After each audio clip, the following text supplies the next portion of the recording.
Hello, hello, hello, everybody. How's it going? It is Matt and it is Fiendish Friday, and I am back at you with yet another review. Before I roll on to any of that, I want to wish each and every one of you a great morning, evening, dawn, day, or dusk, all that lovely stuff, because life really is too short as is.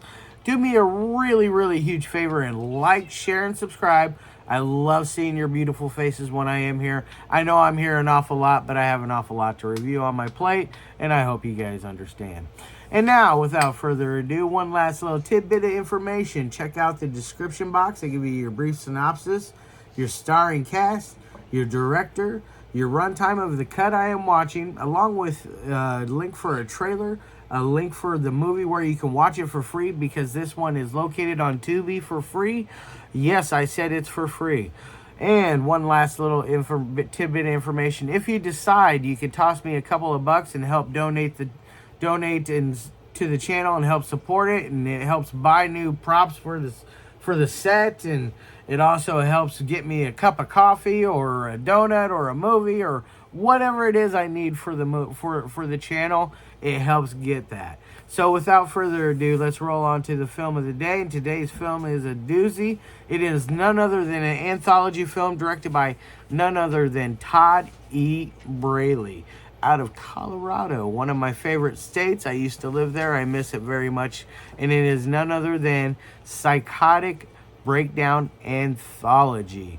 This came out back just last year in 2022.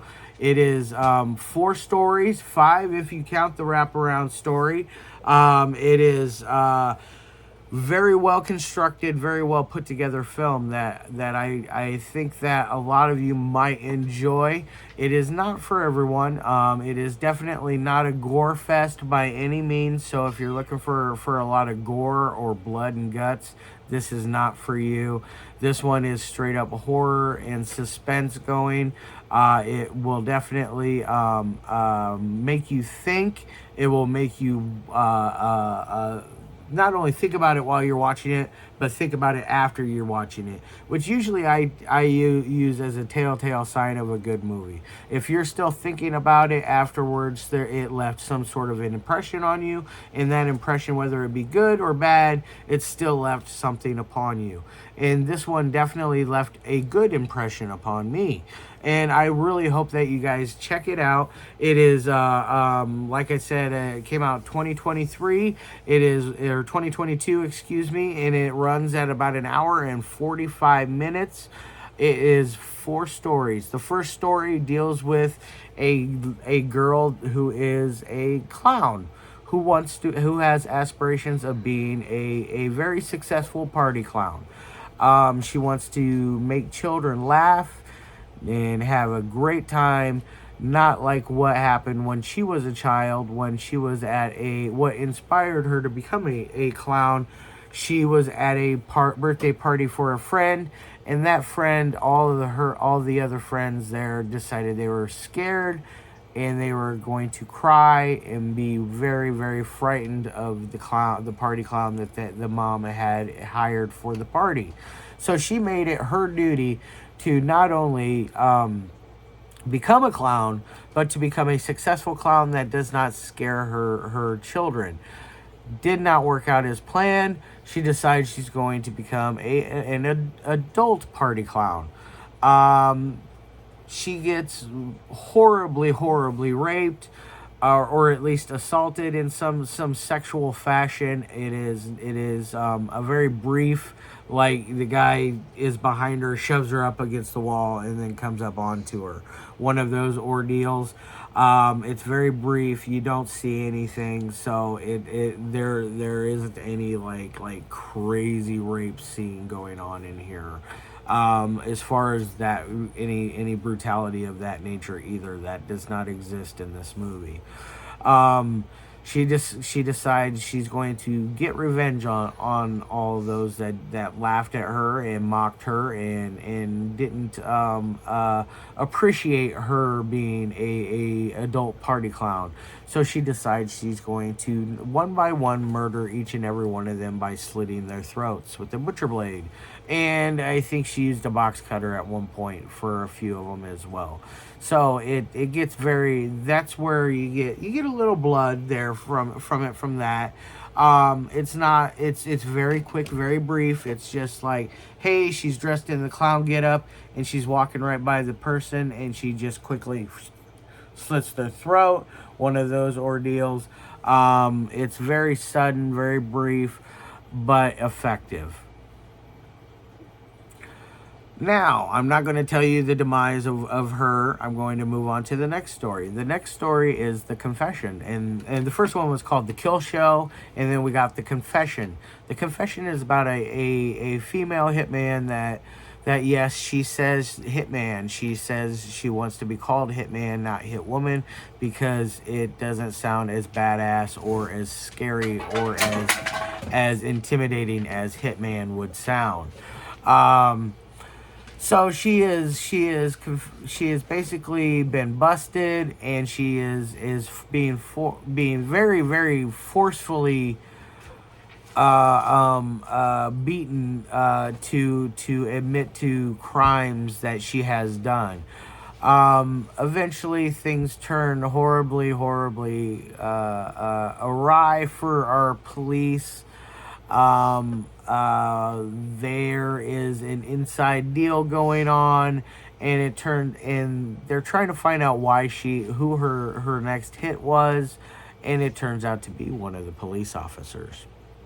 Very, very cool. But I'm not going to also go too far into that one, because that story is another one that I don't want to give away too much to. It is done very, very, very well. It is not my favorite out of them, but it is very, very good. I love all four stories, all five, including the wraparound. I think they work very well. And we move on to story number 3, which is The Raven. And The Raven is an adaptation of the Edgar Allan Poe story of The Raven, which, if you know that one where it talks about Lenore, and the Raven rapping at his chamber door.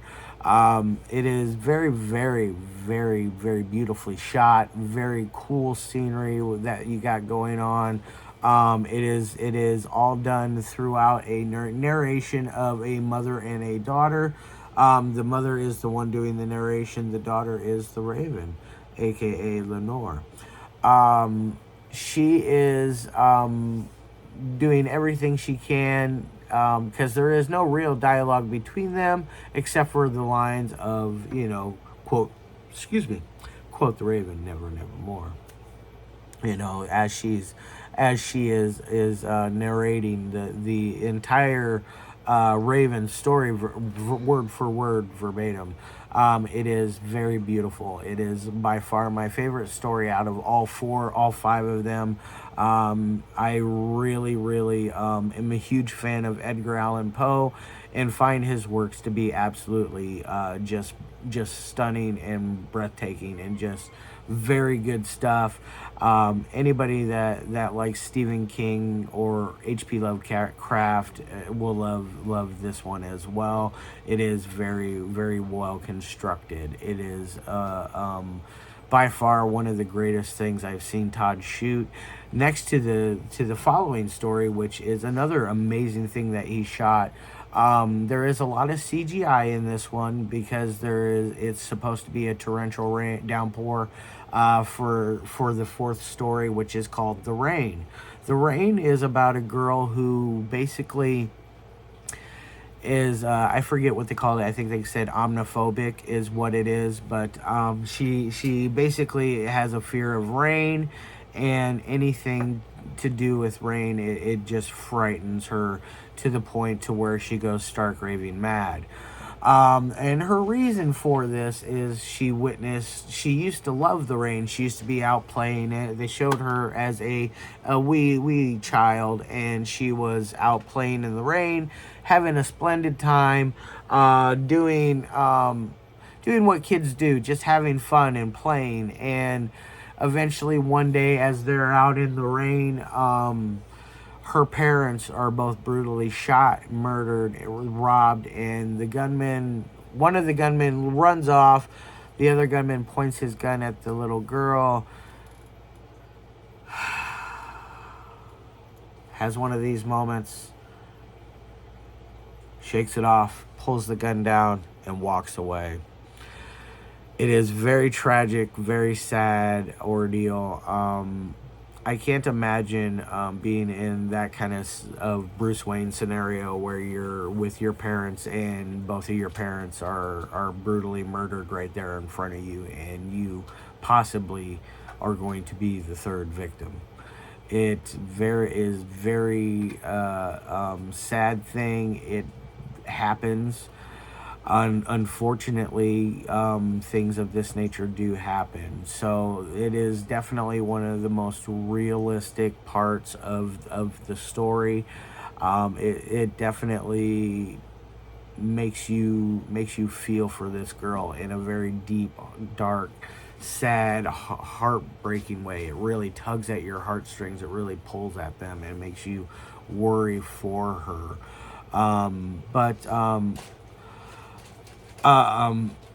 Either way,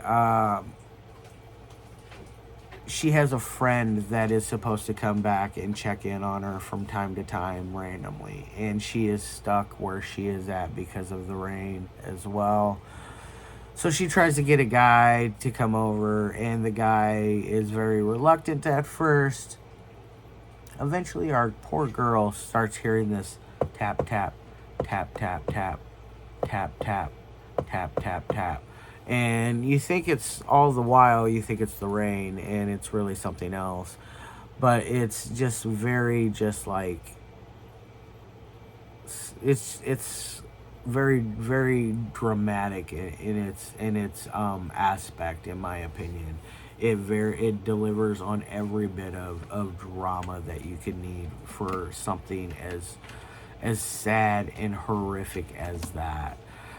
It is very good. I really, really enjoyed it, and I can't say enough good things about it.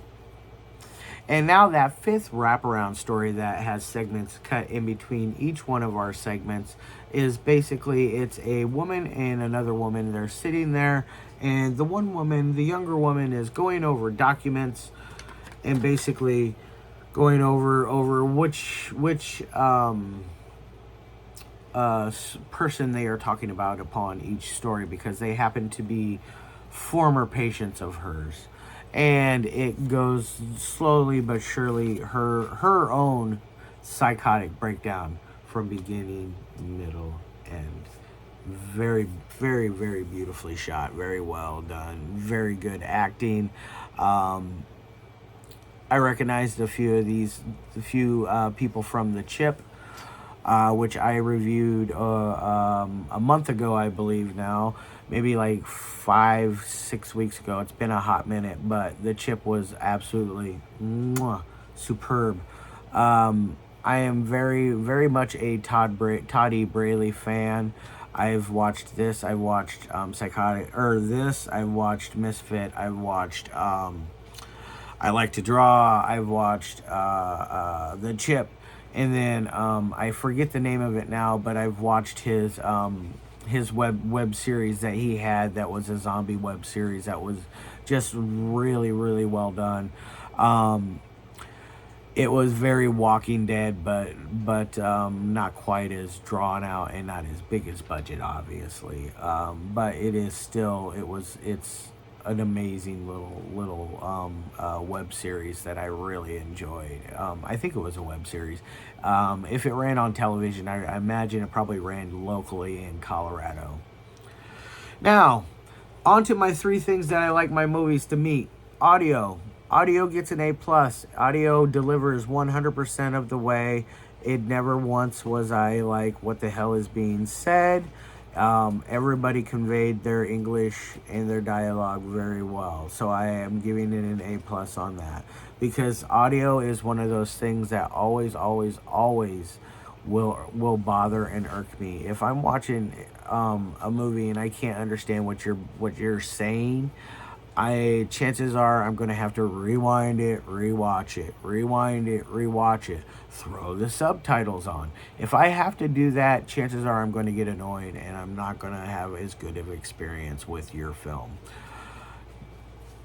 Just happens to go that way with just for me. That's my opinion.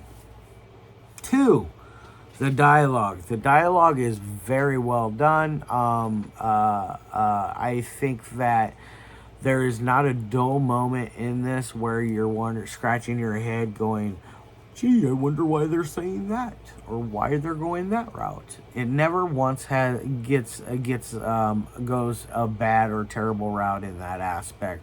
So I'm going to give it an A plus because I feel like Todd and Angie did. I believe Angie was his co-writer on most of this. They did a very good job doing the writing for this film. I think the dialogue is very nice. I really like it. It's real. It hits home. It's how real people talk. It's not this robotic talk that Hollywood does that you sometimes don't understand because normal people don't talk or act that way.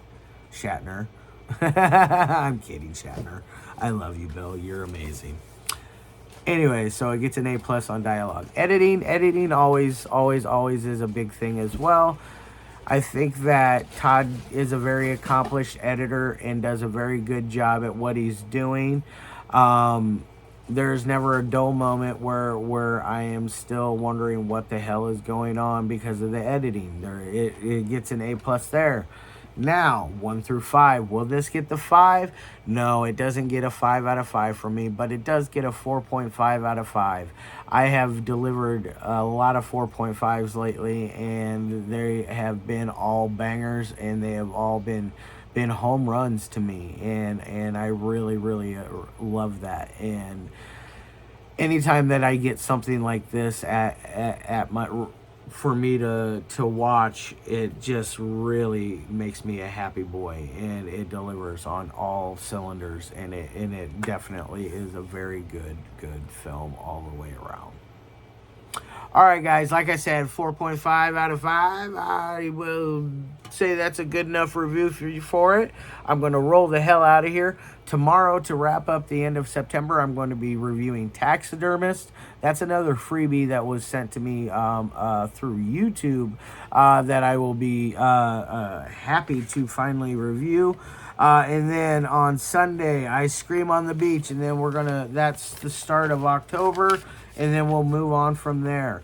So with all that said in mind, I'm going to get the hell out of here. I hope you guys have a fantastic weekend. I'll see you tomorrow, and as always, peace.